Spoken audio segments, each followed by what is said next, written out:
You asked for it. Here it is. It's a podcast from Apathetic Enthusiasm.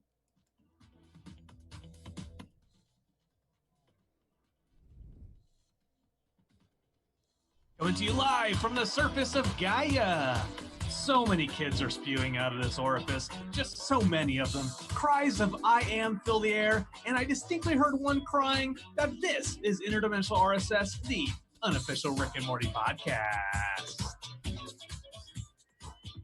Hello, everybody. I am Travis. Hello, everybody, and I am Brandon Cruz, and welcome to today's episode of the Rick and Morty podcast, brought to you by insert sponsor name here. Yeah. We'll work on that. We'll have something for you by next week. It's good to be back. We're here, just chilling in the in the internet of things.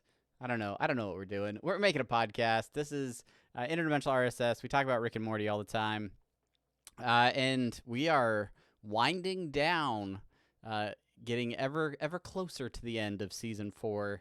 Only this episode and one more. Until we are done with season 4. Donezo. Donezo.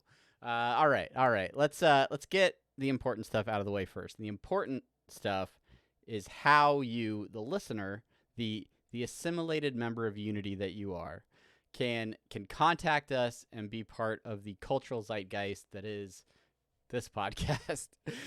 So you can follow us on Twitter, twitter.com/RickandMortyPod. You can go over to Facebook.com/RickandMortyPodcast, or send us an email, rickandmortypodcast@gmail.com. I'm going to take a sip of water. That's good. Yeah. If you want to hit us up on the web, you can find us at rickandmortypodcast.reddit.com or rickandmorty.reddit.com, where I put, whenever there's a new episode, I put the live discussion post and a post discussion post to get the Redditors talking, get them chatting about the episode and talking about if Jerry is wrong or not. But we'll talk about that in a little bit. Of course, if you want to watch us live, you can do that too.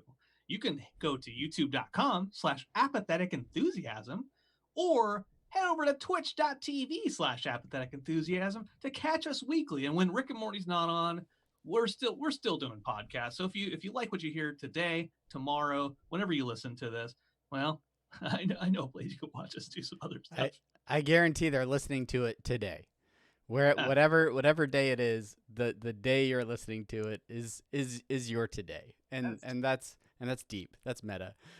We appreciate all of you guys who follow along with the show live, and for all of you that support the show financially by either buying T-shirts at TeePublic, apatheticenthusiasm.com/shop, or at our Patreon, patreon.com/RickandMortyPod. You can support the show in that way, show a little bit of extra love. You can subscribe over on Twitch. People are doing that now. The good folks on Twitch that are dropping those subscriptions and giving us those little bits. We appreciate all of your love and support, and it's great to have you here. Great to talk about some more Rick and Morty. We're gonna start this episode the way we start all of our episodes, with semi-pertinent news. When days go by, when semi-pertinent news comes flowing through you and your soul. When days go by. When days go by. Days go by, days go by, days go by, days go by, days go by. Semi-pertinent news. Welcome to Semi-pertinent news. For those just tuning in, we have some stuff out there on the semi-perts this week. Travis, get us started. All right. So as a resident Reddit mod, you're always up there in the Rick and Morty subreddit, checking out things that are being posted. Obviously, tons of memes are frequently posted out on that subreddit, and occasionally we get to see something a little bit different. This week, you actually shared with me a particular post of a 12, 13-year-old? Yeah, 13-year-old. The title of the post is "Drew this, I'm 13, go easy." Yeah, and it's a picture of Rick and Morty and Summer jamming out in the spaceship, and it's a pretty good picture. Yeah, it is a pretty good picture. Um, the top comment, and so I'll just throw this out there. User LK_200 drew this, and there'll be a link in the show notes if you want to go see that. I tweeted it out already. But they drew this picture, um, and it's better than I can do as far as drawing. The top comment is looks like a 14-year-old drew it, which is just it's such a good it's such like a weirdly wholesome good joke. They're like, oh, 13 go easy on me. Looks like a 14-year-old drew it. Like, I think that's positivity. Yeah, it's just the right amount of underhanded positivity too. Like, but yeah, no, it's good. I have it up on screen now for our video viewers. What I really the reason I we put this in semi-perts is instead of putting it down on Reddit below, what I really loved about it is going through all of the comments. There's very few that are anything other than being positive or being encouraging to this kid. Some people are like, "It's really good. Just a tip: use a smaller paintbrush whenever you're painting. It forces you to get better by doing that." And it just it without sounding cheesy, it brought a little tear to my eye because with all the talk about Rick and Morty being this cesspool of toxicity, there's none to be seen within the comments of that Reddit thread. And so I want to shout out to all those folks who commented. Good job, you're the best. Yeah, it is a more wholesome side of our our fan base, the Rick and Morty fans out there. And so yeah, this was good to see, and it's great semi-pertinent news. Yes. This is very, very semi-pert. I just put it in there because in the forums that we do, I was like, I know there's some more semi-pertinent news around, but I couldn't think of it. So I just put this in. I was wearing my Eye Hole Man shirt from Zen Monkey Studios, and I have my face mask. I'm by the ice cream. I'm looking for Neapolitan for my son, and all of a sudden, to my right, or my left, whatever I'm putting to my right, my left ear, as I say, my right, I hear, "Hey, you recognize that? You recognize that?" And I look over, and it's this older gentleman, probably in his mid 40s, with his son who's hanging on the cart. His son's probably like 8 years old, 8, 9 years old. Uh, it's like it's the one, it's that guy, that's that character from that one episode. And the kid's like, "What, Dad?"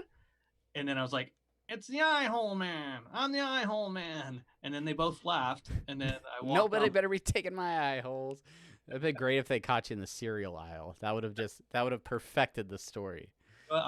Next time I'm going to stalk anybody who notices that, and then just wait till they get to the cereal. Perfect. Anyways, very, very semi-pert. Don't want to talk about that anymore. Getting back into the Rick and Morty stuff. There's a video out there from Vanity Fair featuring Justin Roiland. And it's a look at his career through an oral history of his own. It's about 20 minutes long. It was really fun, and you don't realize necessarily how long he's been in the business and how much stuff he's actually done. Yeah, that video was interesting to me because it's a like almost 20-minute video, right? Like it's decently long, but to a degree it felt too short for me because there were some aspects of his career that they only spent a little bit of time on, or a little bit really getting into it. And yeah, I don't know. It would be nice to like dig even deeper into some of that stuff. But it was great to see him plug their old podcast, Grandma's Virginity podcast, on there. I like how he's like, "Yeah, go listen to it," and he's like, "Actually, don't you don't need to listen." But that I listened to a fair amount of that as in the off seasons between Rick and Morty seasons. But yeah, it's good, and you get to see some of his Channel 101 stuff, Fish Hooks, Gravity Falls, Adventure Time, all kinds of stuff that he's done voice work or animation on. Really good stuff. Highly recommend you go check it out. Yeah, I liked him talking about Doc and Marty, just however briefly, just about making things just so awful and so disgusting, and getting a reaction out of people. and how empowering that is to be able to influence an audience in that way. But him, taking that and being like, I wanted to work with those characters more, and then so working with Harmon to get Rick and Morty, and get away from some of the the grosser ball licking. Yeah. Suck my balls, boy. Yeah. Just real shock value. And you look at some of the stuff that he put out, it's shock inducing for sure. Yeah. But you know what's not shock inducing, Travis? It's a little segment that you and I both like to call the Dan Harmon Social Media Minute. Dan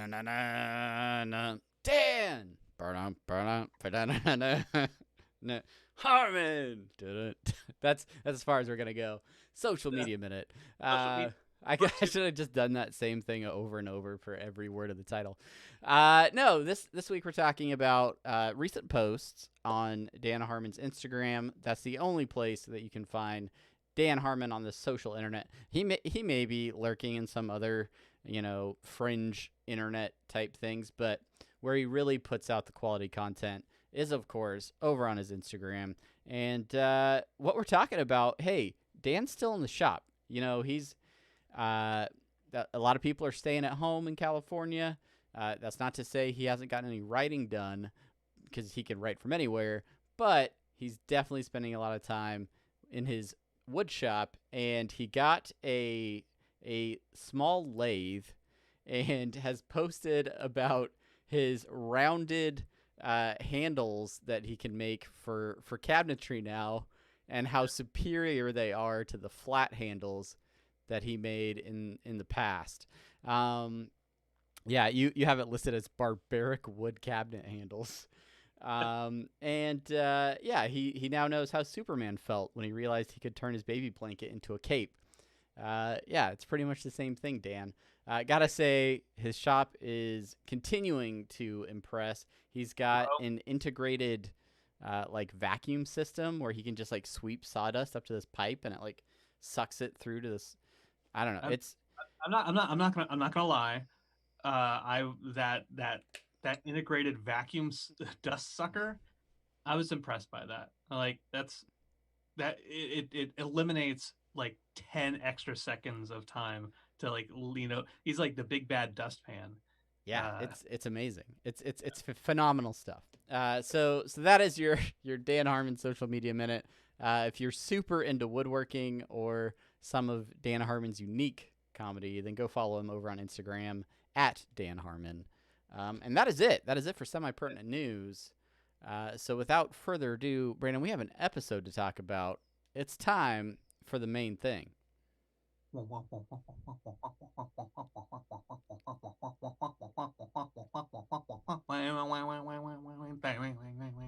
a main thing.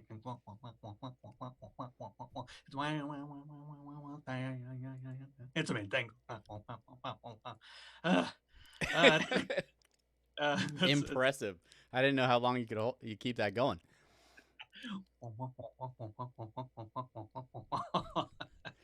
If that was performed with an actual instrument, what instrument would you perform that with?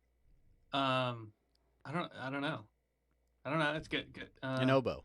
I don't know. Ladies and gentlemen. Like a bass, just like a. Oh, you're thinking more like string, boom, boom, boom, boom, boom, boom. Okay. Yeah. All right. Yeah. Good. These are the hard hitting things that we get to the bottom of on this podcast.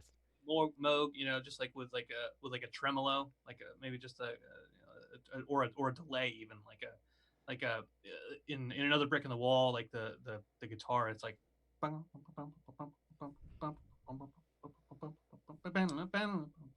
Yeah. Anyways, that's all right, guys. Welcome to the main thing where we're talking about Pink Floyd. Nope, that'll be Apathetic Enthusiasm in 2 weeks. All right, let's talk about this brand new episode, season 4, episode 9, Childrick of Mort. The air date was yesterday, May 24th, 2020. Written by James Siciliano and directed by Young Hee Lim.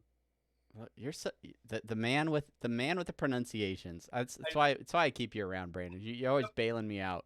jumping in to save you. Like he's not gonna get He's it. not gonna get it. James Siciliano, and your cursor is over the word. I can't see it. Young Ni Lim. Young Hee Lim. Him. He. See, I didn't know the letter because your cursor in the Google Doc really tearing back the curtain on how we make these episodes. Right. All right, Brandon, we got a bronopsis. Why don't you lay it on us? Well, you know what? Tell you what, I know that's actually not the right pronopsis. I on the Adult Swim app, they actually came out with something different. So while you're looking that up, I will go ahead, or I could look it up. I got your bronopsis. I just I'll just talk about our synopsis real quick while you're looking that up. Our synopsis is simply being a parent sucks. and I wanted to throw that out there because and as we're going to get into this main discussion, that's kind of the main thing that I took from the episode. Not necessarily that being a parent sucks, but that the episode is an exploration of parenting in some ways, shape, or form. And were you able to find the synopsis? yeah. So the actual synopsis of this episode is the miracle of life. That is the bronopsis for this episode. Really? No bros. It's in a rare change of events. It is the miracle of life. I don't think that's accurate. I'm gonna. Well, you go ahead and get started Oh, talking. Oh, come at me, bro. You don't believe me? I don't know. I pull it from Hulu every time. So, yeah, you think parenting sucks. We'll get into that later. Let's talk about this episode a little bit more. Basically, the Smith family, and we've talked about it in previous episodes, where we haven't really gotten to see the Smith family all together in many of these episodes. Finally, right from the get-go, everybody's together. Jerry, Beth, Summer, Morty, and Rick all loaded up in the station wagon, headed for a camping trip. Summer and Morty are less than excited to spend their spring break or the start of summer. I think it's like a spring break out with the family camping. Summer really wants to go to a drug party. Morty just wants to play video games. But the entire thing is interrupted when Rick gets a sci-fi cell phone call that he's trying to ghost a planet who he apparently impregnated. And Beth demands that they have to go and not leave those children behind the same way that Rick left her. And that gets us to basically the center of the episode, where they discover Rick's kids. But lots of parenting themes in this one. Like throughout all of the A, B, even possibly C plots in this, the idea of parenting and some of the struggles that go along with it, and the unique struggles that can happen in relationships, all very apparent in this episode. All very apparent. Thank you. I'll be here all night.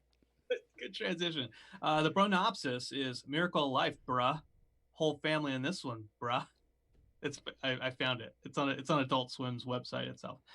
Yeah, man. They cut it off on Hulu then. Some of our bronopsises in the previous episodes could be very wrong. That's all I'm saying. Yeah, parenthood. It's very apparent. Yeah. It all boils down to like responsibility of your kids. First one up here is, Rick leaving the kids behind, Beth forcing him to take responsibility. I noticed, like, at the outset that Beth's guilt trip to Rick is, don't abandon them like you abandoned me, which it's interesting to me because he's with her, and for us, the viewer, we've known no reality that he hasn't been there for her in some way, shape, or form. Yeah. Which, one can logically assume then that there's backstory there to explore later in later seasons. Yeah, and that's something that, like, that time that Rick spent away from Beth has been the subject of fan theories and lots of internet blog posts for the last 4 seasons.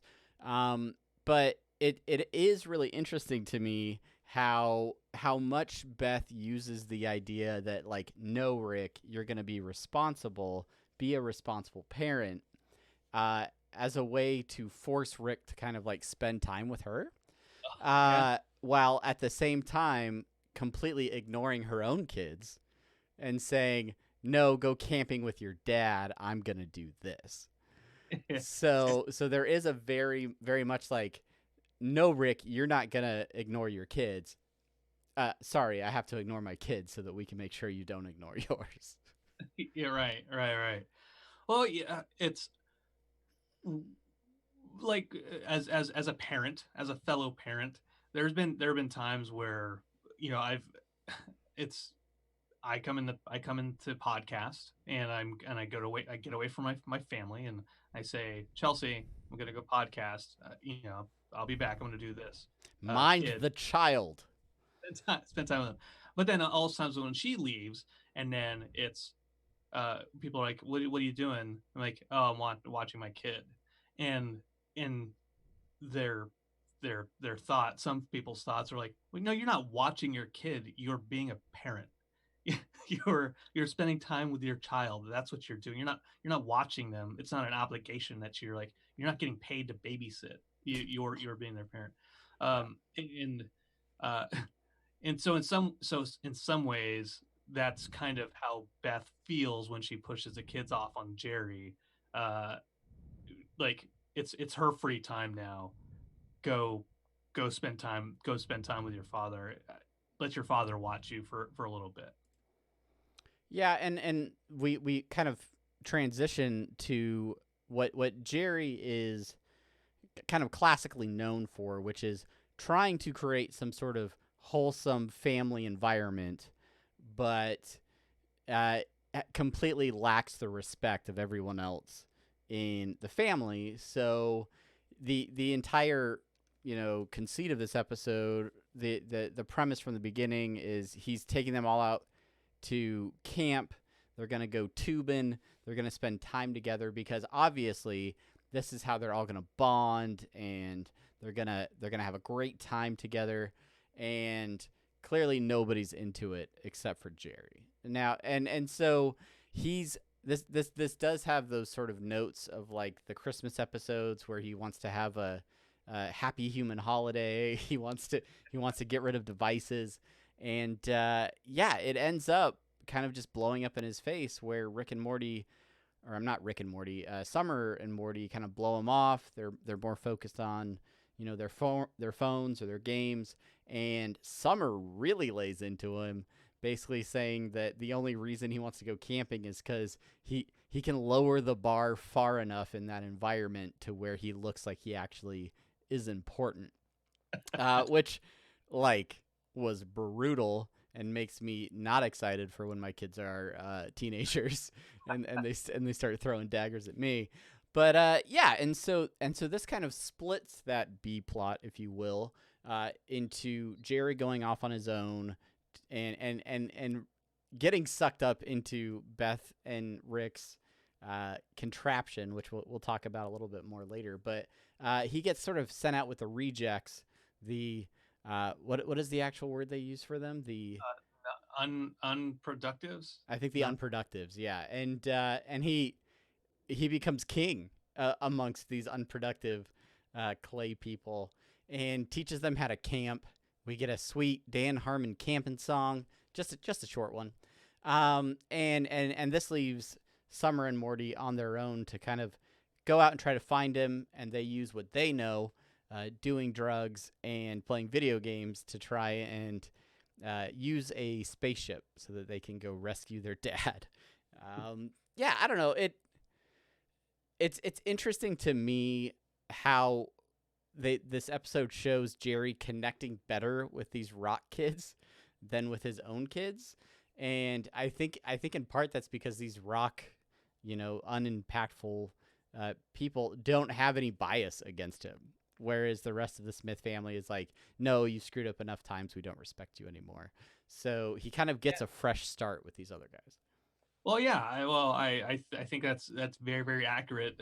In Reddit, there's a good little bit of a thread that goes into Jerry, and some people talking shit about Jerry, other people defending him, and the people who are defending him are say is essentially, and I agree with this. It's not that he doesn't try. It's just that he can't do it. He wants to get in touch with his family and be a good family man and do everything that they want to do. It's not that it's not that necessarily he wants to lower them to his level, because he would go to their level if he could. If he could, right. But he can't, and so this gap is his inability. This conflict is his inability to get to their level, and him always trying to overcome that gap. And so the preconceptions of these clay people, these clay kids, they don't have any kind of negative emotion about Jerry yet, and they're babies, and they have very minimal intelligence as it is. So that's why camping is fun for these unproductives. Brandon, do you like going camping? I do like going camping. You're such a Jerry. Jeez. I like going camping where there's like I like having a motorhome. Yeah. I can still watch Minority Report every 4th of July with my younger brother Brett. Shout out. Yeah. I don't know. I think it's interesting as the episode goes on and Morty and Summer kind of screw up their attempt to save Jerry. They're like, oh gosh, I think Dad might have been right. I think maybe we don't know as much as we think we did. Obviously, Rick kind of smooths over that and glosses over it once he discovers that they're in there. But I don't know. It's interesting. Maybe there's at least a little glimpse that, yeah, his methods aren't always the best, and he's not the brightest guy, but I think his intention is there. It's just Jerry's execution is always very limited. It's very poorly executed. So I don't know. It's more Jerry. It's more Jerry screwing up. Even with godlike powers, he can't seem to get his act together. He just does what he knows, which is sending in locusts and splitting rivers and things like that. You ask. Oh, go ahead. Oh no. I'm throwing this out there. I've taken some notes. I don't usually take notes while we're doing it, but I didn't get them on the actual show notes. So I just wrote down with a pen and paper. Figured it out. 7.5 cents. Yeah, by heck a lot. It's from the pajama game. It doesn't matter. Okay. One of the things I wrote was a couple of things: unwanted kids, stepfather, adopted father, deadbeat dad, genetic father. Those are the three kinds of dads that we have in here, and this would have been a great Father's Day episode if we're being honest. If only we had Rick and Morty during Father's Day. So when Father's Day rolls around, we'll rewatch this episode. Hey, anybody's invited. But okay, adopted fathers. Jerry, when he meets up with these unproductives, he essentially becomes their kind of adopted father. Yeah. And he's the big brother. He's like big brother organization. He takes them and he starts showing them basic things on how to survive on their own. And then obviously Rick, those aren't his kids. Those are Reginald's. Reggie, one of the Zeuses. He's taken after those kids again. He's the one who showed up to raise them. And whether or not he actually loves them or not is another story entirely. Is he capable of loving them? I don't know. Are stepfathers capable of loving their kids? I think they are. So possibly. And then finally, the genetic father, being Zeus, he doesn't care. He's just there to get some more tang, some more that planet Tang. You know what I'm Some saying? more of that Gaia in his life. Oh yeah, yeah. Yeah. But yeah, I think that's they don't necessarily explore that as deeply as I just brought it up here. Yeah. But those are kind of different looks at fatherhood. Yeah. You asked the question in the show notes. Is there a nature versus nurture discussion here? I don't know. I don't think there is. I don't know. I don't know. The reason I bring that up is I don't think there is either. But it was maybe nature versus nurture isn't the right thing that I'm asking there. Rick, I have Beth and Rick working on their blueprint for routing all the clay kids to whichever place, whether they're going to be a lawyer, whether they're going to be astronomers or whatever, right? And building a society in that way, in their image. They're building up their kids for what they want them to be. And then same thing with Jerry, really. He's building those kids how he wants them to be, how they meanwhile Morty and Summer are off fucking around. But it is interesting when Jerry's gang, right, is camping, and then you have the one rock creature, one rock kid, who builds a tent that has rain gutters and a door. Suddenly, Jerry's like, no, that's not a tent. That's not camping anymore. And they're like, well, why don't they do it? Pointing to the structure that Rick and Beth have built. And he's like, because they're bad. And that kind of shows the impact that we as parents can have on our kids by saying, well, the way they do it is different than the way we do it, and therefore they're bad. And the eventual destruction or conflict that can cause, which ends up coming to a head when Jerry comes to attack the civilization with his rock people, and then Reggie, the Zeus, shows up, and Gaia comes clean, saying, "Hey, Rick, turns out you're not actually the dad," and Rick fights for it. What were your thoughts of this fight scene and sort of what unfolded between Rick and the Zeus? The first watch of that fight scene, you I liked it. I liked that it was just two gods fighting mano a mano, or gado y gado. Which it seems like when you watch it, he absorbs some sort of power into that little Iron Man looking doodad on his chest, and then refocuses that power back to enable him to actually fight with this god. Yeah.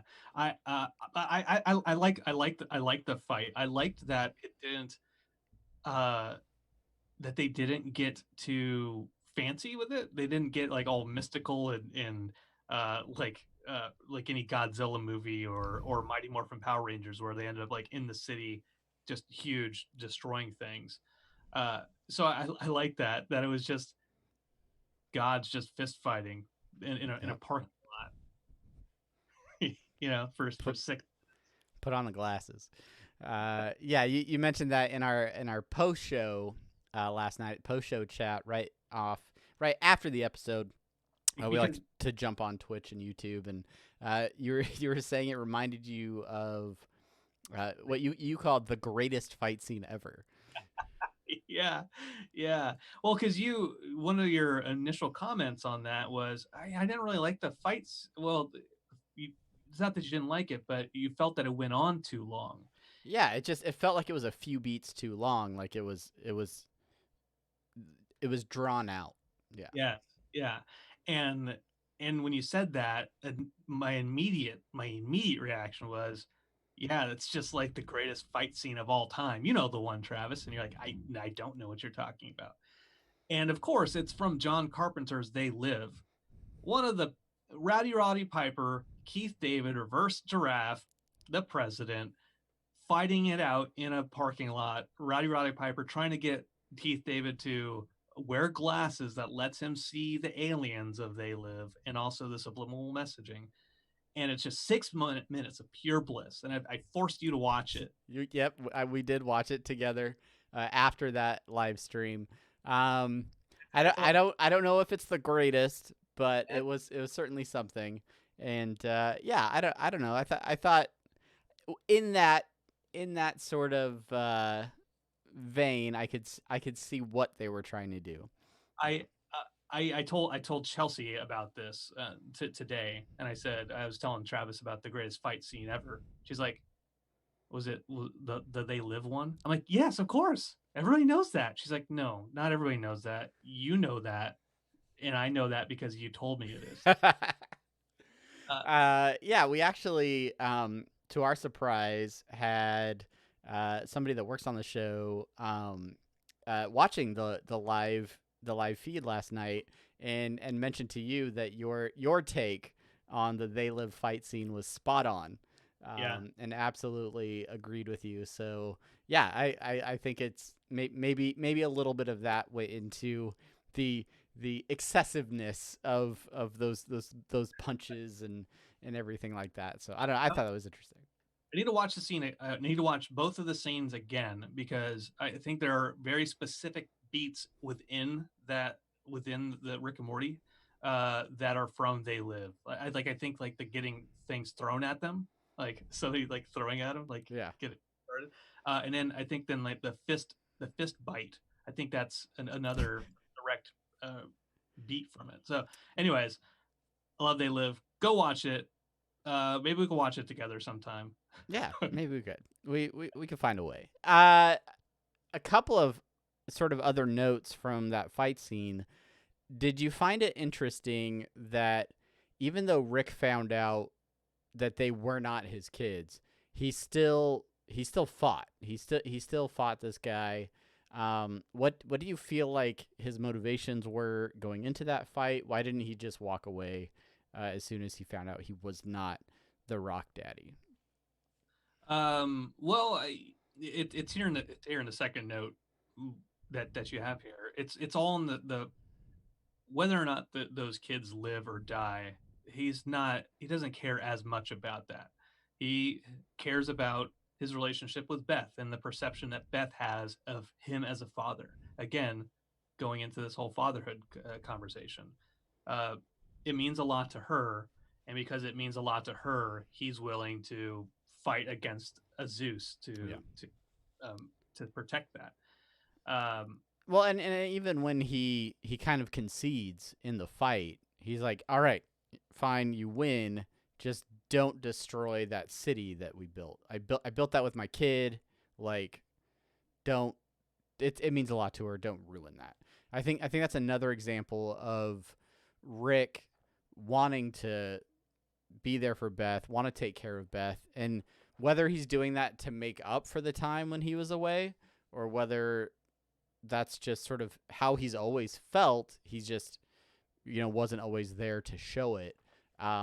It is an interesting part of Rick where we often refer to Rick as somebody that doesn't care about other people or is mostly worried about himself.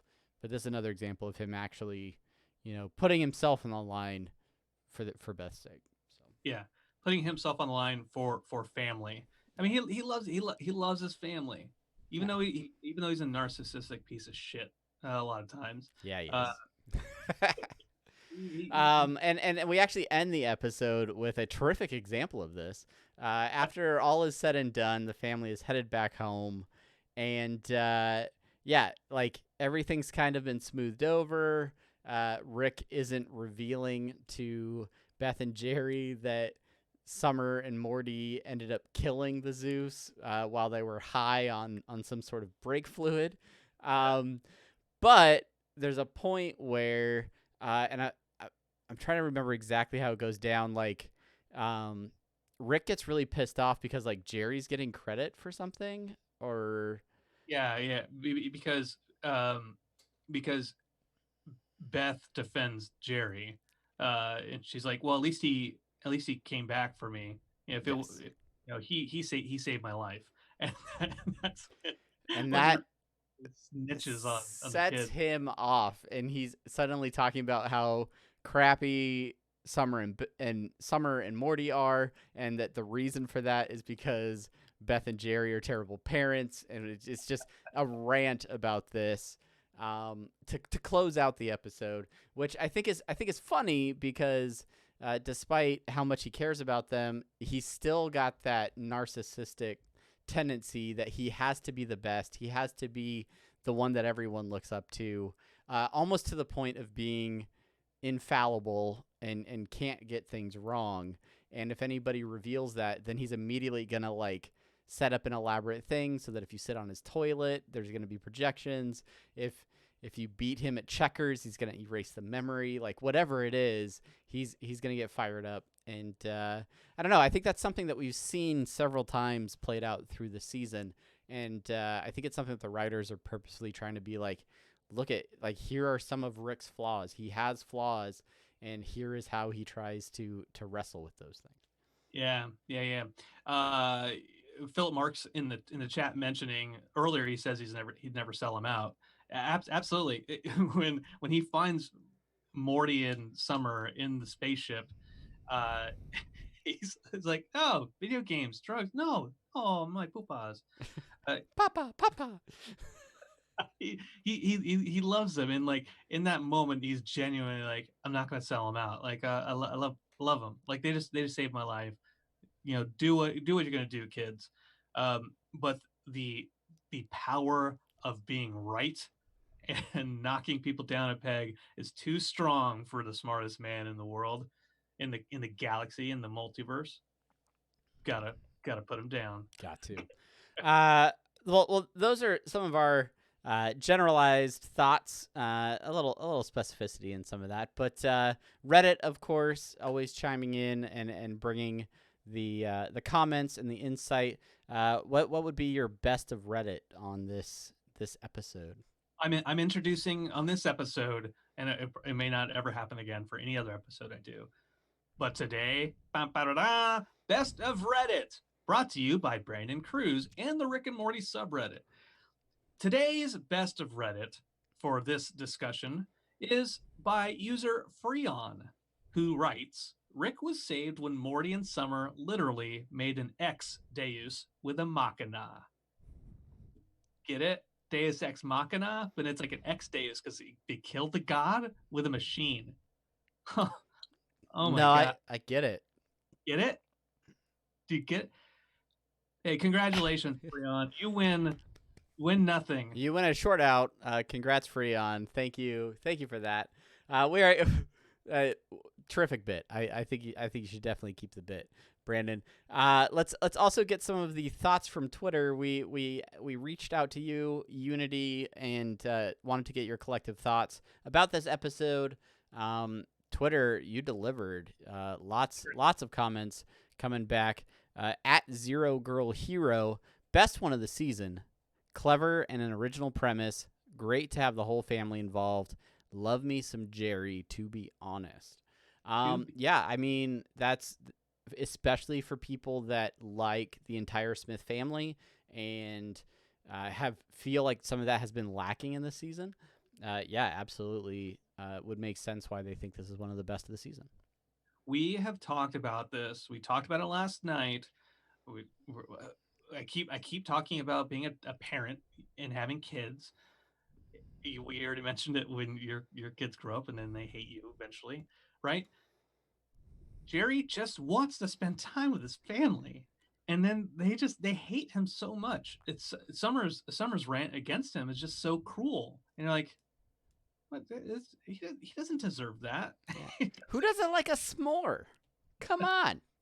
And when we blast the one kid for building a house, he's just trying to be like, keep it as simple as I can. That way I can still spend some time with my adoptive family, you know. Yeah. Poor guy. Poor Jerry. Poor Jerry. At Reza to be true, my favorite gag was unproductives / influencers. Very good. You got DJs, social media influencers. Yeah. They didn't mention podcasters this time, so Yep. so we're safe there. Online college goes in the back tube. At Smith 96, I loved this episode. I was legit laughing the whole time. I still can't believe Rick fucked a planet. How does that even work? If anybody can figure it out, it's Rick. Yeah. Or Star-Lord's real dad. Yeah. What was his name? The Living Planet. I didn't hear you because I was talking over you. Oh, Ego the Living Planet from Ego. The Galaxy 2. Well, that's right. Good catch here by @RockBefore. Rob Schraub is God. Awesome. Yeah. And Rob Schraub liked that tweet. So technically, Rob Schraub liked one of our tweets. Thank you, Rob Schraub. Anytime you want to talk to us, not that you can. All right, finally, @Phil_Mark. Your thoughts about the fight from They Live are spot on. I mentioned this earlier. But yeah, very much enjoying your They Live commentary. Boom. Yeah, there were some more comments on there, but we do appreciate everyone giving us feedback. That's fantastic. Now let's move on to some of our favorite bits. Little bits. The one that jumps out is Papa, we played video games and got high. We did wrong. No, my bupas. You did good. Those like pet names they use are just hilarious. Like especially because they usually refer to each other in condescending like first names or something worse. I believe Summer referred to them as chodes a couple of episodes ago. But in that moment, it's a fantastic delivery. Yeah. I mentioned the extended fight already. We don't have to cover that anymore. Zeus getting killed. I just have that on there. Just him just getting knocked out just immediately by the spaceship. I did have there was a discussion point I had on just very, very briefly on religion too, because religion being really steeped in father figures, obviously, and I mean Zeus is like the ultimate deadbeat dad in Greek mythology. He's just banging human women left and right, just like doesn't care. Yeah. Got so many kids. He's got his own second pantheon, Yeah, my kids are currently, they were watching the Disney version of Hercules, and then my kid is reading the Percy Jackson series, which is apparently all about Greek gods. So I don't know, maybe I should show him this episode. Just kidding. That's totally not going to happen.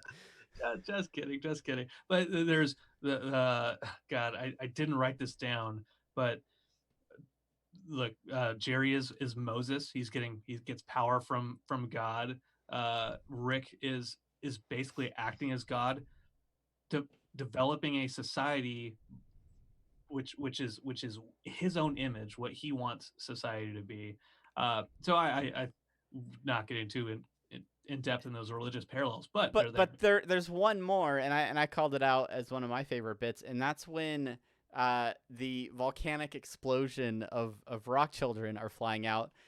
You can hear them all saying, I am, which, like God in the Bible is referred to as I am, the great I am, all of these things. That's almost a little bit of foreshadowing the fact that they are appearing and saying I am.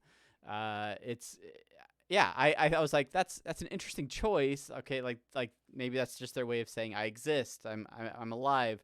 But then to find out that they are the spawn of a Zeus, a god, it is a little bit funnier to me. Yeah, and then Jerry's burning bush line.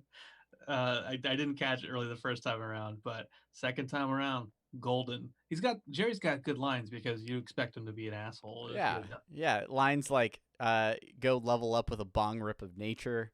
Uh, just making sure he's covering all of his bases in one sentence.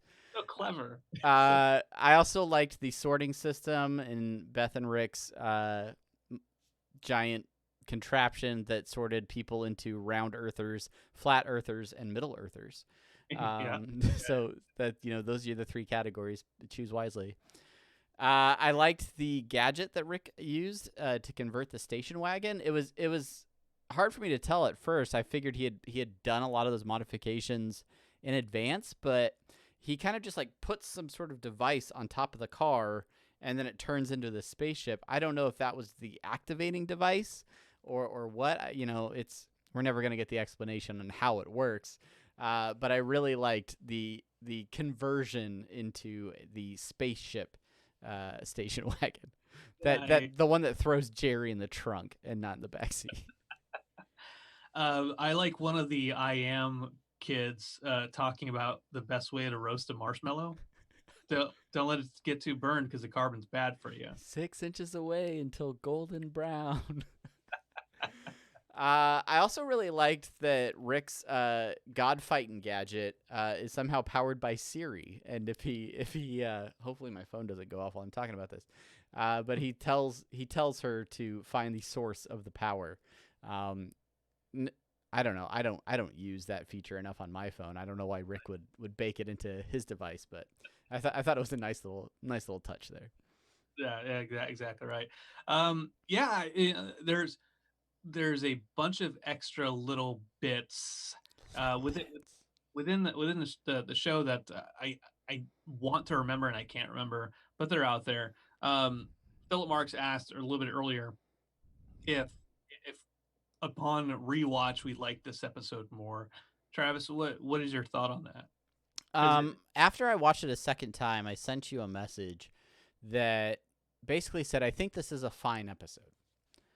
I don't necessarily think of this as a bad episode, and it's not necessarily a great episode. I think it's just good. It's good Rick and Morty. I didn't dislike it, but I don't think when we look back at 100 episodes of Rick and Morty that this episode in particular is going to stand out to me as being one of the great ones.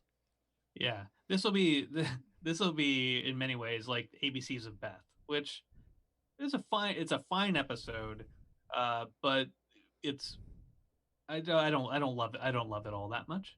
I think it's nice middle of the road. It feels more of a earlier season Rick and Morty episode because the family is there and there's conflict between Beth and Jerry, however short lived. Yeah, Jerry, I can literally smell your balls from here. So there is that. But yeah, I liked it when I first watched it. I liked it upon rewatch, but I didn't have any changes. It was very like a 7-ish episode. Yeah. Again, like I didn't have the feelings I had with the dragon episode at the end where I was just like, ugh. Go. But I was like, yeah, it's good. It's good. Shadow Jacker. Oh, and his staff. Anyway, well, those are our thoughts on the episode and some of your thoughts as well. If you have other ideas, things that we missed, things that you want to discuss about this episode, always hit us up over on Twitter at RickandMortyPod. You can hit us up, send us an email, RickandMortyPodcast@gmail.com, and let us know your thoughts, and we will include those in a future listener suggestions and short outs. That's what we're going to do right now. And lots of you reaching out to us over the last week or so with some great information. Great information. I've said his name like 7 times in this episode, but I'm gonna say this episode dedicated to Philip Marks. At Philip Marks 87 on Twitter. Did you guys see this? Some good news and some interesting discussion topics. I was going to save it for semi-pertinent news, but I wanted to call him out specifically here for suggestions and short outs. He doesn't hear his name enough, Brandon. He needs that recognition. Exactly. But I wanted to get to the main thing a little bit quicker.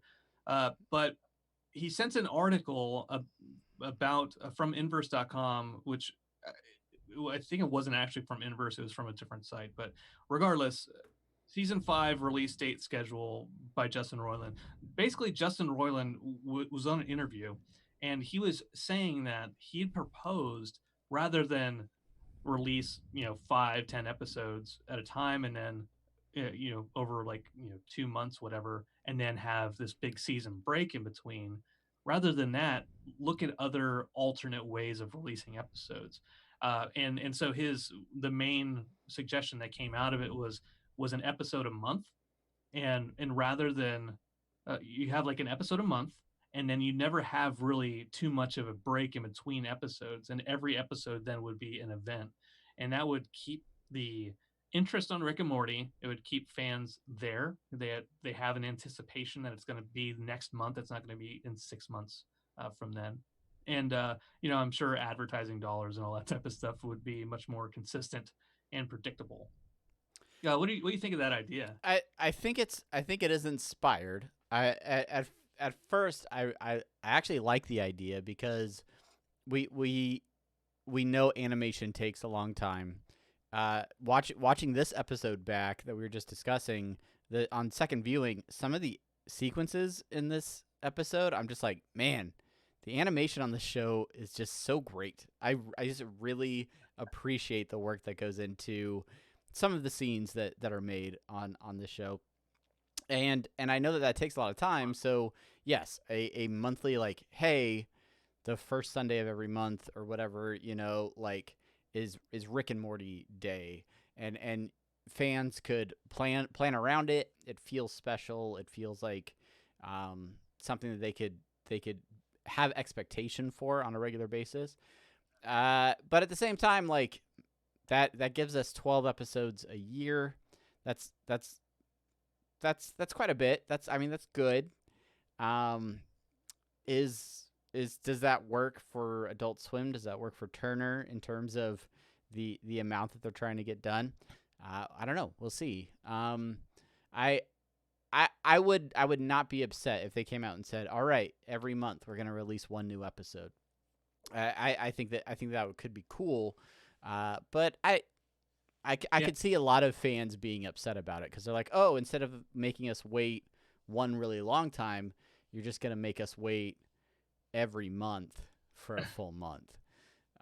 Because the fans, they like their Rick and Morty and they want it now. Yeah, it could go either way. I do think that if you as a fan, as you are, know that it's going to be released the third Sunday of every month, then I'm getting a new Rick and Morty episode, and it's not like the 2-year break that we all had to suffer through. We know that there's going to be a new episode next month, and it makes the process of animation again predictable, and it keeps those folks who are working on the show gainfully employed, where they don't have to also periodically like find new work. I saw a tweet from Erica Hayes that she started working on some other show, and I apologize to her if she's listening. I forgot what show she's working on, but somebody's like, "Oh, you're done working on Rick and Morty," and she responded, "Well, when there's no animation to be done on Rick and Morty, then animators have to find other work to do." Yeah. And so maintaining that talent, maintaining that workforce within the animation studio is probably, to me, is a benefit of doing a schedule like this, where you're constantly churning out work. Yeah, anyway, we'll see if it happens. I'm not gonna hold my breath, but it's a cool idea. It's a cool idea. None of this will happen. This is all just a thought exercise. Yeah. Over from our post-show chat last night, from Twitch and YouTube, from YouTube actually, Lucas Novo. In my opinion, the Vat of Acid was the best episode of the 4th season. Heard a lot of that online. People saying it's quintessential Rick and Morty. It's the perfect type of episode. It sucked. Yeah, many people also didn't like it. And I won't say the names of people who said it sucked, because they don't need their names said on this podcast again. Yeah, that's not what we're about. That's not what we're about, Brandon. Yeah. Our pal. I love that Jerry's reference to consoles is the Sega Dreamcast. I forgot about that. I should have put that in one of my favorite bits. He's just staying current with the hot new consoles like the Dreamcast. Right. Power Gems. Crazy Taxi. Let's do it. And then shout out to new follower over on Twitch, Julie8, saying thanks and saying that it was a little too soon to comment on this episode last night. Right afterwards, need to watch it at least 3 times. I like that. I like that philosophy. I like that. Need to watch it at least 3 times before you comment philosophy, because oftentimes when we record this episode, we've watched it at least 2 or 3 times. Yep. And our opinions of the episodes change over that period. Because sometimes there's just too much going on in that first watch. There is, and you start catching things, and you start developing opinions and kind of thoughts about, like, what is the episode trying to say, or thematically where's this episode going, and like in film criticism, they say, watch the movie once to enjoy it, then watch it again with a critical eye. And that's really what we try to do for this. Every time we watch the show live on Sunday night, we just sit here and we stumble through, like, yeah, I mean, it was good. I'll have to unpack it. That's our line. We have to unpack it a little bit more. And I think that's true for a lot of folks. And that's and not to, I'm gonna say this, not disparaging against any other creators out there who do Rick and Morty kind of reviews, like on YouTube and in podcasts, because it's not necessarily just Rick and Morty related.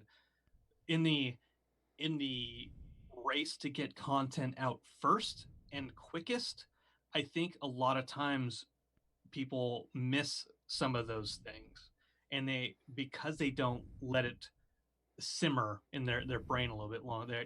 We got to be the first to release an episode. We got to get it out there. We got to get them clicks. We got to get them views. I've seen some videos that just they wholeheartedly miss certain points of things, or they're like they explore, they latch on to one thing. And I'm like touching Beth's boob in the back of the screen. They latch on to one thing, but that one thing was a joke. And then they miss something else that's bigger. So anyway, all that said, review time. yeah, we got a brand new review over on Apple Podcasts. Thank you to everybody that writes reviews on iTunes or wherever you listen to the podcast. If you leave a comment on the YouTube video, if you're talking to us in the Twitch chat, we appreciate all of that. But we got an actual review over on iTunes. So this is from Chance. I didn't, the little tilde over the E wasn't there when I copied it from iTunes. But I watch a lot of people talk about Rick and Morty, and Travis and Brandon are my absolute favorites. I'm new, but Interdimensional RSS has become a must-have, not just for Rick and Morty, but for podcast listening in general. Ain't that the tooth? Touching my heart. Thank you so much for that review. Way too kind. We appreciate it, and we appreciate you listening. Honestly, it's humbling to have people say such nice things about us. We enjoy the show. We enjoy talking to you guys about it. So this is a ton of fun for us, and hopefully we get to make a lot more of these. Not too long from now. Obviously, we're gonna have a break between season 4 and season 5, but how long that break will be is anybody's guess. So if you love listening to us talk, and there's no new Rick and Morty to talk about, you can always check out Apathetic Enthusiasm. That's where Brandon and I just hang out, talk about other things that are non-Rick and Morty related, whether that's video games, movies, TV. And, whatever we're doing. But that's available at apatheticenthusiasm.com. So check it out. Yeah, check it out. I do have 2 more shout outs, all kind of encapsulated in one thing. over on Twitter at NewXGuy and at the Dan Levy.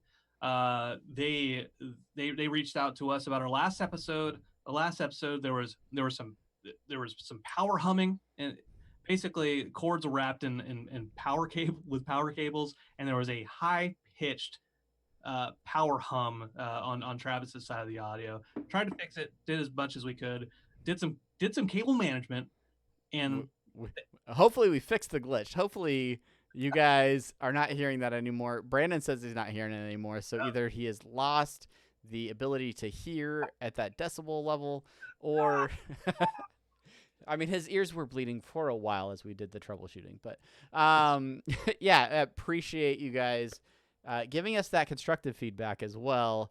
If you guys can think of something that would make the show better or any way that we can improve, we appreciate that, because 9 times out of 10 that usually comes from somebody that appreciates the show, enjoys the show, and just wants to make sure that it's the best that it can be. So thank you guys for that feedback, and I have fixed the cables. That's what I get for trying to have clean cable management behind my desk. But no one, you don't see that. You don't see that. You see all this stuff. You see the green screen stuff. Just be cluttered. Just be cluttered like me, and there you'll be happy. All right, everybody. Well, that's going to wrap it up for the audio-only version of this podcast. We appreciate you guys so much for listening and for hanging out. We are going to now hop over to the video-only post-show. If you want to catch that post-show, make sure you are here live Monday nights starting at 9 p.m. Eastern Time on Twitch or YouTube. That's where we record, and then we roll right into that post-show immediately following. Little secret, if you want to catch the post-show, all of these episodes are available at youtube.com/apatheticenthusiasm. Just go skip through the first hour. You'll catch the post show. All right, guys. That's it for now. Thank you guys so much for listening. Until next time, I'm Travis. I'm Brandon. We'll see you next time. Thank you for listening, watching, and learning, and loving.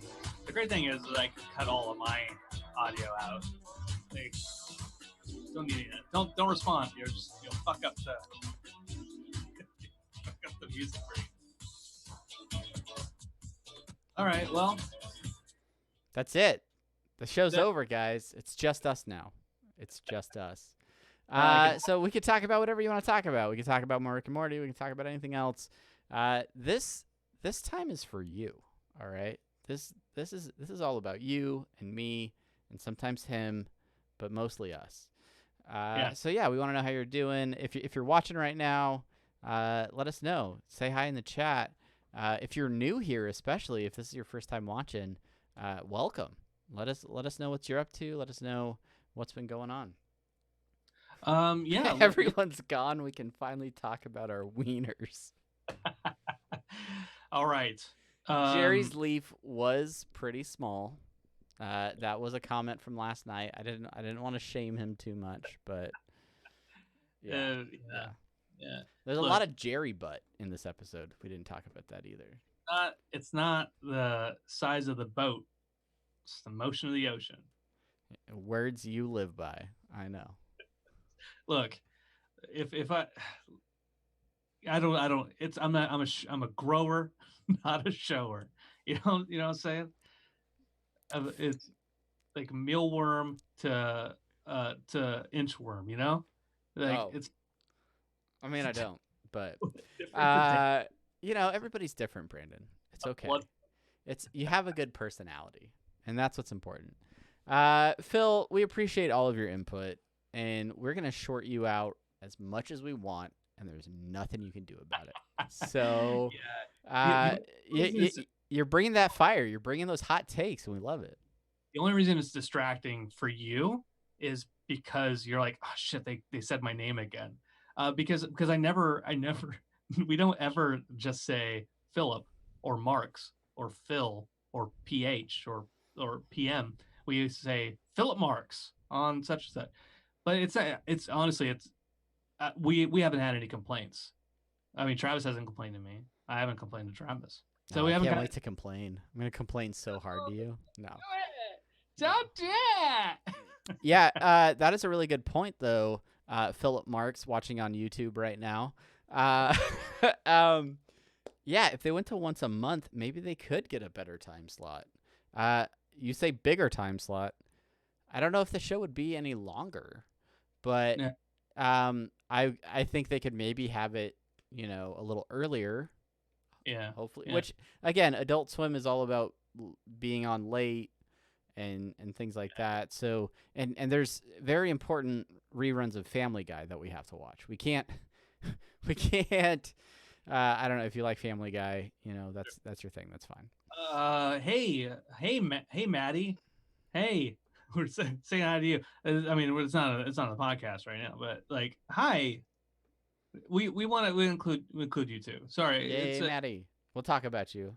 Yeah, that's fine. Next time, if you're here on time, if you show up on time. Oh, you shorted out a guy named Phil_Mark. That isn't me somehow. That really isn't you? Wow, huh? Weird. That's somebody maybe identity theft is real and millions of families suffer from it every year. There's a different guy? There's a different guy named Philip_Marks? That's fucking. That's not your Twitter? My mind is blown. I'm freaking out, you guys. Oh my gosh. No. Philip Marks 87 is him. But there's a Phil_Mark that isn't him. I'm so confused. I'm so confused. Weird. You get credit for everything so long as it's positive. It's all right. It's all right. It's all you. You're here for us. Yeah, I don't know. It's a good episode. It's all right. It's just fine. Yeah. I didn't dislike it. But what do you guys think about the finale? That's something we didn't cover. Did you guys catch the scenes from next week? The Dr. Wong having an opening? Do you think that's a misdirect? Do you think that that's actually what the episode's going to be about? What are we thinking? Dark's here. Welcome to the post show. You have to go back and watch the real thing. Do you think throwing this out there in the intros, the one scene where Morty is huge and he's coming out of the water, he's naked. Mm-hmm. You see all the aliens with their noses on the head, the head snouts. Do you think that'll be a scene from next week? Because there's a lot of those damn aliens all over the place. They've been sprinkled throughout this episode or this season, and even a Wendy's commercial. So I don't know. Yes, for those of you that didn't see the scenes from next week, they're sitting around the breakfast table. Beth is saying that there's an opening for family counseling at Dr. Wong's. And then Rick's response is, "Oh no, I'm disintegrating," and then he disappears. And then Morty calls him out and says he's just wearing an invisibility belt. Jerry reaches out. I should just find it online and show you guys. Let me see if I can find it while Brandon's talking about other things. Yeah. The behind the scenes of this last episode, Kyung-hee Lim, she's been in animation for a good long while. I think this is the first time she directed anything for Rick and Morty. And an older woman. I was surprised to see, but she was saying like immediately going back to that like she's like it's about parenthood. She said that straight up. But good on her. I'm glad she was out there doing that. Well, what else? What else do I want to say? You need to watch They Live in its entirety, but also Bloodsport. Can we talk about Bloodsport again? You're welcome to do so. There are no rules in the post show. Okay, all right. Bloodsport, basically the movie that created Street Fighter 2. It's basically Street Fighter 2 before Street Fighter 2. Before Street Fighter the movie was a thing. In fact, I'd say Bloodsport is a better Street Fighter movie than Street Fighter is a movie. So you can stick that in your pipe and smoke it. Let's talk about other video game video game adaptations. Did you ever see the movie Double Dragon? No, I don't think so. Yes, there was a movie version of the famous game, arcade game originally, and then it was on the NES for a while. Double Dragon. I have not seen it either. But You guys, I'm getting it queued up. We've almost got it here. hey. Good job, USA. We're gonna. I think this is gonna work. We're gonna watch these scenes from next week together. Oh. Well, like Brandon, you won't get to see them, but we just gotta get through some Hulu advertisements, you guys, because unfortunately you can't skip ads no matter how much you pay for Hulu. Like the day after. I don't know. It's weird. I look pretty good on this stream. Yeah, I look okay. Right. I mean, you're fine. You're fine. Yeah, you got some good key lighting going on. You know, it's just. I know. I need to get some better lights up in here. You guys, I was wearing a Rickmobile staff shirt. Actually, we were both wearing Rickmobile staff shirts when we hopped on, and we're like, one of us has to go change. And so Brandon went and changed his shirt, and then I got in front of the green screen, and my shirt disappeared. So I had to change as well. Yeah. It's coming up, guys. We're real. Dark mentioning Raul Julia in the Street Fighter movie. Yeah, what a last movie to be in. Because, you know, like before, and from what I read or what I've seen, like documentary wise, they said that he was already in the process of he was dying while making that movie, and he still put everything he had into the role. Commitment above all else. We're close, guys. We're close. We got a progressive ad. I'm not making you watch the progressive ad. But it's coming. It's coming real soon. Waiting. I'm with. Oh shoot, guys! There's the true cost of vaping. I forgot about the cost of vaping. Did you guys know that hazardous metals can be injected into your lungs if you vape? I did. That's what this ad told me. It's the realcost.gov. Oh, and then we got a Pringles stack commercial. Let's just put that on the screen. You got pizza jalapeno. It's a spicy Pringles stack. I'm not watching this, but Raul Julia, Adam's Family, yeah. They got me again. They got me again with the Wendy's commercial. I thought the Wendy's commercial was Rick and Morty. It's not, guys. Let's watch it. Let's watch it trying anyway. to make us do a commercial about it for months. Man, I'm hungry. Those things look good. Bet your ass they do, Morty. That's the breakfast baconator, frosty chino, and honey butter chicken biscuit. Chicken biscuit's a bruiser, Morty. Do not mess with that guy. I want to get one of those chicken biscuits. I'll never do it. You'll never take me alive. Oh, wait, Rick. Oh. Run and get Wendy's breakfast before Wendy's breakfast gets you. Oh, we have the bumper from where they talk about the Zack Snyder cut of Justice League and how you probably won't get Metalocalypse back. Sorry about that, guys. No, but David Ayers is talking about trying to get a Suicide Squad cut going on.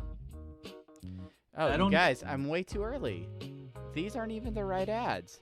I have even more ads that I have to sit through. So we'll keep talking. We'll keep talking about Bloodsport or whatever. Guys, I will show you this clip. The problem is I just can't rewinding and fast forwarding during commercials is not allowed for this video. So I have to wait another 243 seconds. You crave. You can choose from the MST3K episode Overdrawn at the Memory Bank. Is that a Joel or a Mike episode? That's my question. And my question for you ultimately is, are you more of a Mike or a Joel fan? Jonah, as much as I love Jonah, we'll leave him separate. He's actually a really funny guy. From this, there was an MST3K stream a couple weeks ago where he was being interviewed by Joel, and he's just really funny. But you're a Mike guy. I'm interested. I used to be more of a Mike guy, because I used to think, because I watched more of Mike, I guess, when I was a kid. Then when I started rewatching it, Joel had some of the dry kind of a delivery that he had really stuck with me. Oh, riff tracks. Haven't watched a lot of riff tracks. Haven't done it. We're still waiting for the stupid Yeah. ad. Yeah, you guys, if you guys want to watch an ad about Facebook Messenger rooms, and I want you guys to know, I sit through these ads every time I rewatch the episode to prep for these podcasts. So, I'm all up in it. I think we're close. I think we're real close, guys, because I think the scenes from next week actually count as ads. So once we find out about how Verizon is supporting first responders with special discounts, then maybe we'll get to see scenes from next week on Rick and Morty. I know you guys are on the edge of your seat. You can't wait. One more Wendy's commercial, 2 for $5, available now. Get out there. Spicy chicken sandwiches and crispy nugs. You can get it all, 2 for $5. Not a sponsor. Not a sponsor of this podcast. They do not pay for it. You know what, though? You know what? Here it is. Here are these scenes. Are you ready, Brandon? I don't think you can even see it. You can't even see it. Oh. You watch it on stream like the rest of them. Season finale of Rick and Morty. Dr. Wong had a cancellation today. Anybody up for a family session? I am actually disintegrating. Oh my God. The invisibility belt. He grazed them. Thanks, Morty. Why should I let you use it? You never let me use it. Can I have the belt? It would really piss off Morty. Fantastic idea. Watch a new episode next Sunday at 11:30. I'm gonna kill you! Oof, looks like you two have to fight about why you can't control your kids. Good thing Dr. Wong's got an opening. Bye. Only on Adult Swim. I feel like it's all right. So now we've all watched it. We've all seen it. Yeah, I don't know. What do you guys think? Do you think the episode is going to be about any of those things? I could see the invisibility belt coming into play. But yeah, I don't know. I don't think they Sire Dark saying total subversion.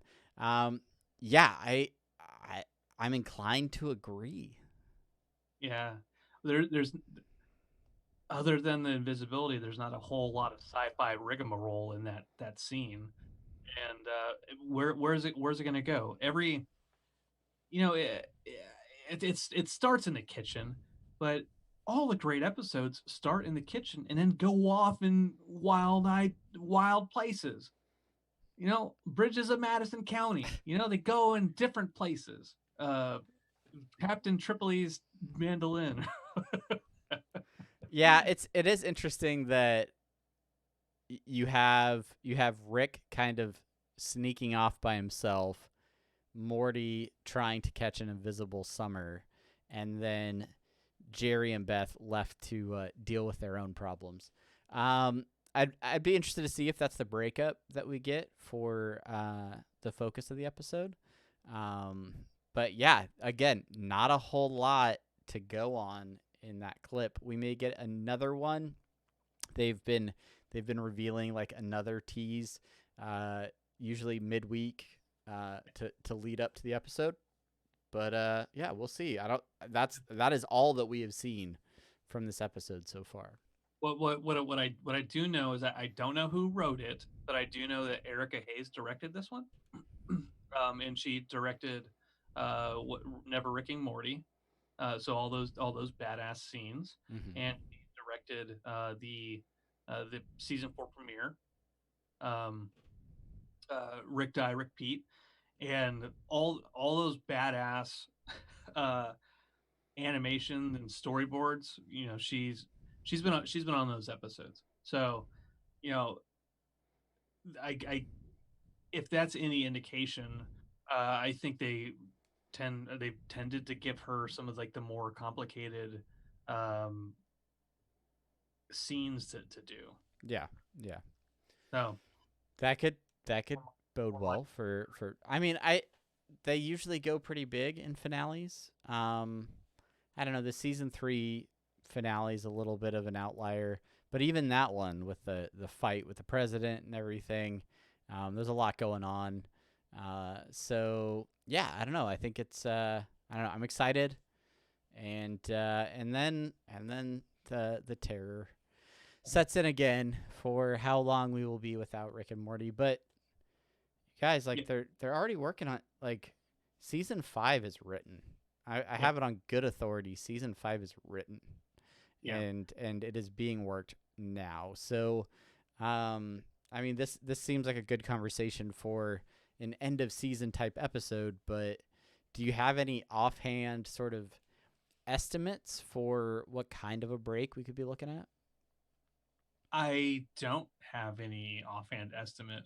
If they're working on season 5, which we have it on good authority, they are, then we're looking at probably like an October release if they're if they're sticking to a traditional release schedule. Real quick, Sire Dark, not sure, Sire. I'll just call you Sire from now on. Not sure if you're asking like the episode name from the beginning of the season or the finale. It's Star Mort Return of the Jerry. Man, if this is a Star Wars episode, uh, good night. Sire thinks it's going to be 1 year. I don't think it's going to be 1 year. No, I don't think this is the last episode we see in 2020. I whether that's a bold prediction or not, I am fairly confident that we will see more Rick and Morty before this dumpster fire of a year is through. I think we see at least a fall return, if not, into winter. Because last week, one of the short outs was them mentioning that season 6 is being worked on. Somebody, Harmon mentioned that somewhere, right? That season 6 is being worked on, being written. Yeah. And the writing, animation takes a whole hell of a lot of time, but Harmon's writing also took a lot of time. And then 2 years of not being able to write anything. That's what made everything slow down. Now that there's like a production, there's a assembly line of animation going, and there's writing happening, and Harmon, quitting Harmontown, so quitting Starburns, so he could focus on Rick and Morty, means that Rick and Morty is getting written, and that animators have something to animate, which means I don't think we're going to have to wait a full year. October, I would. That's our prediction as far as that goes, and maybe they throw in a little bit of extra. We know that they've already probably sent. I mean, we're sitting here in May. Season 4 is done. They're not working season 4 anymore. We're about to watch the last episode of it. So if they're working right now, we know season 5 is written, which means they're drawing it. To quote an old tune that kept us going for a minute. I don't know. Like October, I feel like October's safe. If I wanted to be bold, I'd say even like September we could see the return of new episodes. But that still gives us what, 3-4 months. It's all. So yeah, we could. It could happen if they do what they did with season 4 and they release it in 2 pieces, then we could see like a fall sprint and then a spring set of episodes maybe. So I don't know. Here's what I let me ask you this. Like Sire Dark putting his prediction in writing. April 2021 for season 5 episode 1. Right. Calling it. Call a shot. You know what? Yeah. Maybe we'll do a competition. Maybe we should do like a contest. Let's do it. Yeah, a contest, a fan contest. When do you think Rick and Morty is gonna be come back out in season 5? And then all of the production team that secretly watches or listens to this podcast is gonna be like, put this one on. Yeah. Yeah. Well, good. We see you. We know you're out there. They'll get a piece of merchandise. Yeah, we get a sticker of Brandon choking on a pickle. Do you think? Oh Jesus! Whatever happened to Daticus? I don't know. I should reach out though. Yeah. Which This is here's my question for you.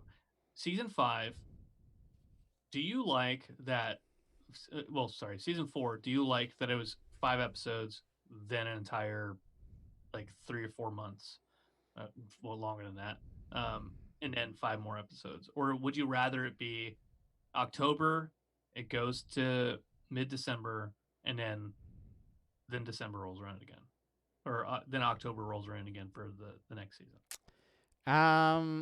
I honestly I fall sort of in between what Royland suggested and kind of where we're at. I feel like a monthly release is a little bit too much of a gap. You go bi-weekly, fresh episodes every other week. Hey, we'll match you step for step. We'll throw some apathetic enthusiasms in the off weeks. We'll be good. We'll be good to go. Just make it happen, you guys. Yeah, it's nice. It's nice to get all these episodes, bam, bam, bam, 5 in a row. But then it does make the breaks feel a little bit longer in between. So, but I don't know.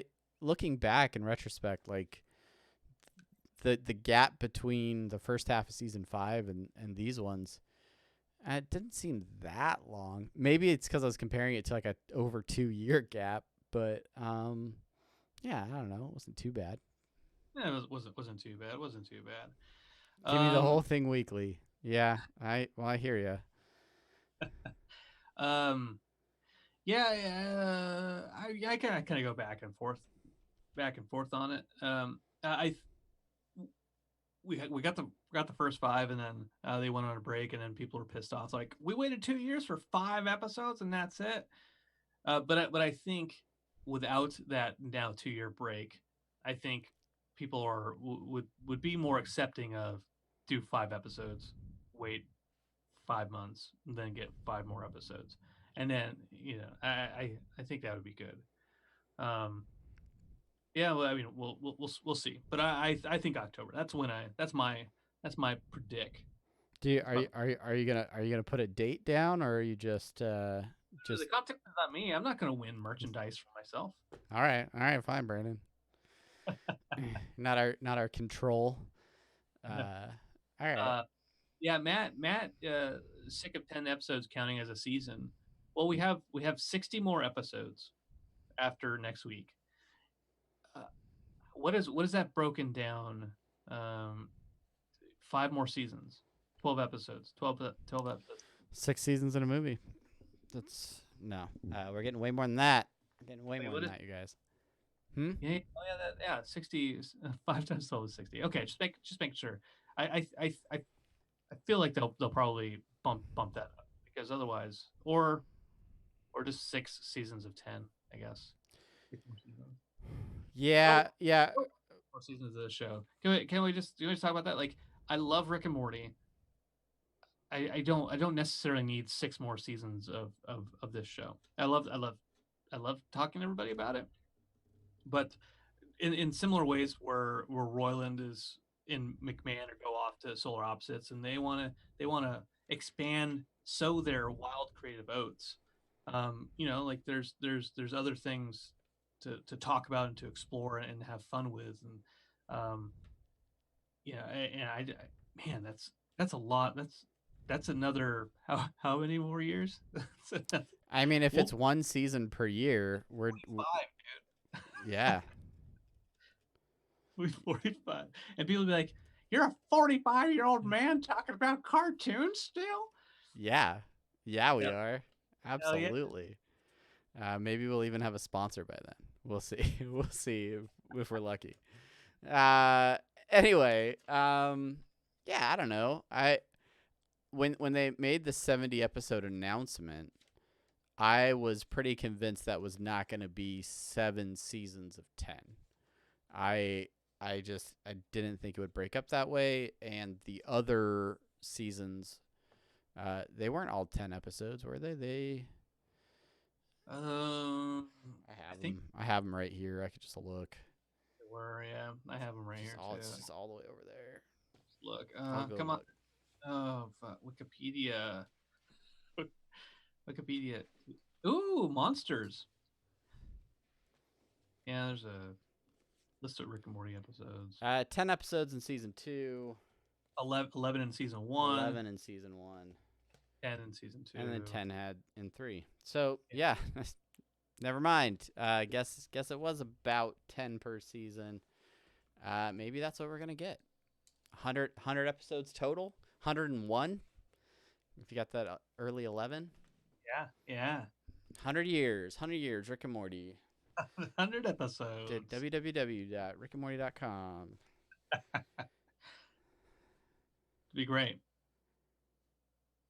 Still laughing at the dumb sobs that thought the first batch was gonna be the whole season. Yeah, you know, there's people that are of an intellectual stature that go so far as to listen to podcasts about the shows that they enjoy, and then there's people that don't. And I'm proud of you guys who listen and realize that 5 episodes a season does not make. So yeah, I was never worried about that. No. They, yeah.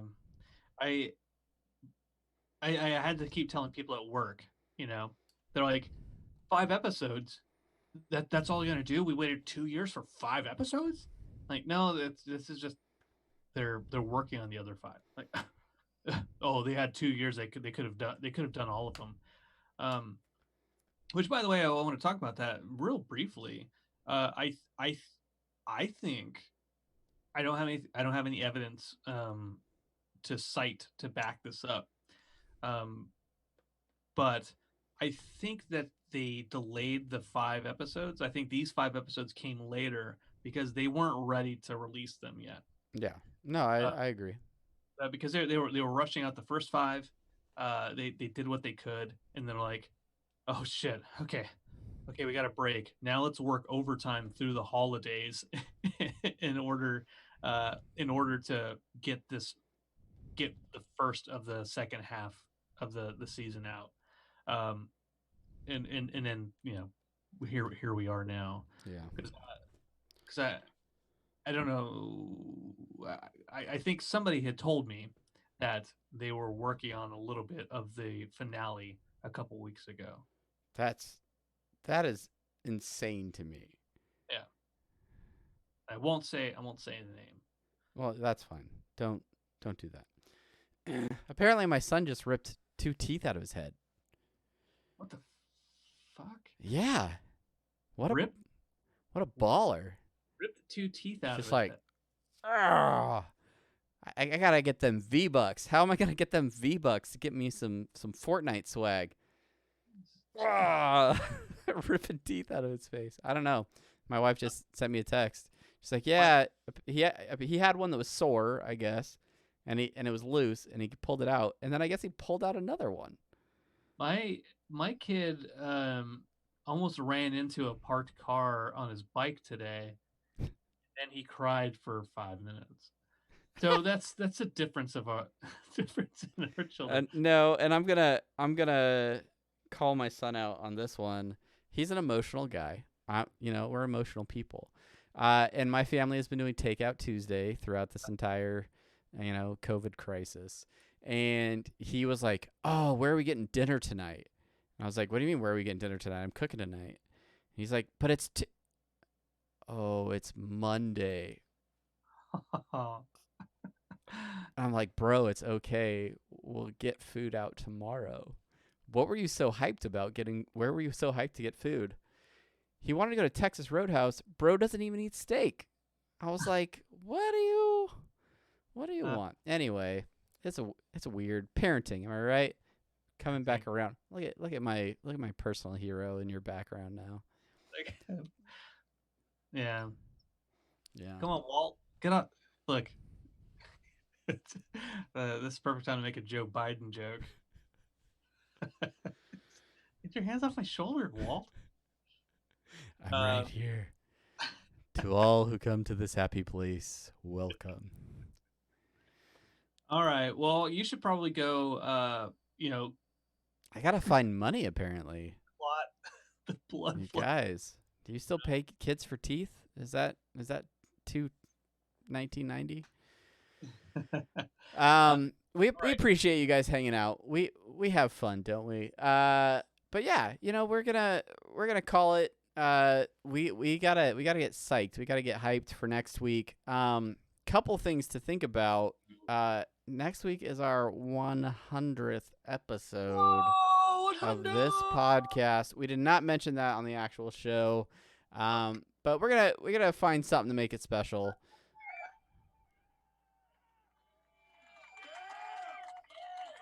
There's the drop. There it is. We heard it. Yeah, we got to do something to make it special. So if you have any ideas, any thoughts, but yeah, join us. We'll promote the heck out of it. It's a finale episode. A lot of things happening. So A lot of things happening. We timed this out because we could have done one more episode leading into this second half of season 4.